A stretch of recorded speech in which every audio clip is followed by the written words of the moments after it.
दोस्तों शाहनवाज धानी वैसे तो अपनी छोटी छोटी शरारतों और हरकतों की वजह से अक्सर चर्चा में रहते हैं और हर एक को हंसने पर मजबूर कर देते हैं।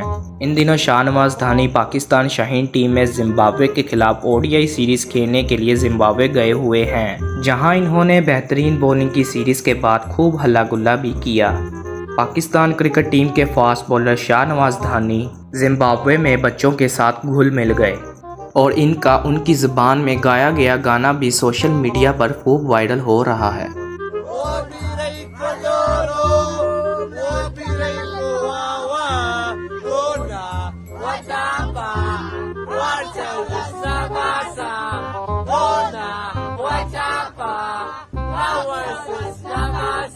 इसके अलावा इन्होंने उन बच्चों के साथ तस्वीर भी पोस्ट की। कैप्शन में लिखा, अपने चेहरे पर मुस्कुराहट रखें और खुश रहें, सब कुछ ठीक हो जाएगा।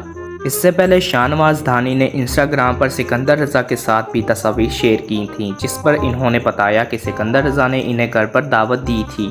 तो शाहनवाज धानी के लिए एक लाइक तो बनता है। दोस्तों अगर वीडियो पसंद आई हो तो चैनल को सब्सक्राइब भी कर दें और कमेंट सेक्शन में पाकिस्तान जिंदाबाद टाइप कर दें।